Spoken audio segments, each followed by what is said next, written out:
want to bring you this hour. Our top story is zeroing in on a key link between the White House and a failed solar power company that squandered hundreds of millions of tax dollars. That's where we begin this brand new hour of America Live, everyone. I'm Megan Kelly. David Prend, on the upper right hand of your screen, hold on, wait for it, venture capitalist and green energy advisor to President Obama, contacting the president's team in the early days of the administration, encouraging him to publicly embrace Solyndra. All right, I lied. You won't see it. But trust me, he exists and he did that. The now bankrupt solar panel maker, partially owned by Prend's investment firm. This is a committee investigates whether the Department of Energy violated the law by restructuring Solyndra's massive federal loan, allowing private investors to be paid back before you, the taxpayer. The law says you're not supposed to do that. Mike Emanuel live on Capitol Hill. Mike? Well, Megan, you hit the nail on the head. That was the central focus of today's hearing on the House side of the Capitol. Much of the focus involving the modification of that Solyndra loan, the $535 million loan, in allowing private investors to be paid back ahead of the American taxpayers. Much of the fire inside the hearing was directed at the Department of Energy, or DOE. Take a listen. I think what happened here was Department of Energy made a bad loan. They realized they'd made a bad loan. They were trying to figure a way to cover up the fact, not that they'd done anything illegal, but cover up the fact they'd made a bad loan, and they went and broke the law.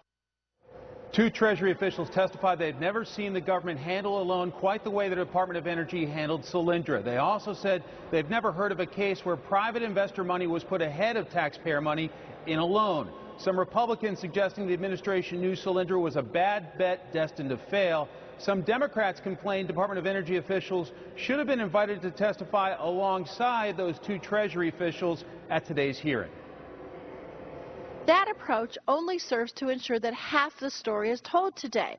It makes this hearing appear to me to be more about generating headlines than engaging us in thorough fact-finding. And I hate to say that, and I say it with all due respect, but let's not do this investigation piecemeal. Let's do a whole investigation. Let's get all the facts out there, and then let's figure out what to do.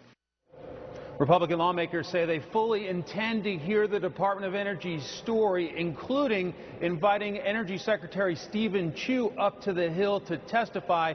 It was clear today's hearing is not the end of this investigation. Megan? Mike Emanuel, thank you.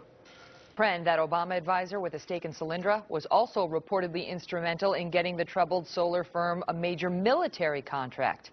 Prend's Rockport Capital, one of Solyndra's largest investors, has a seat on a Pentagon panel that explores emerging technologies. Rockport recommended Solyndra to the Navy, along with several other companies, when the Navy requested new solar equipment. Solyndra was eventually tapped for a pilot program with a $400,000 paycheck, but that deal fell apart when the Navy learned that the company was nearing bankruptcy.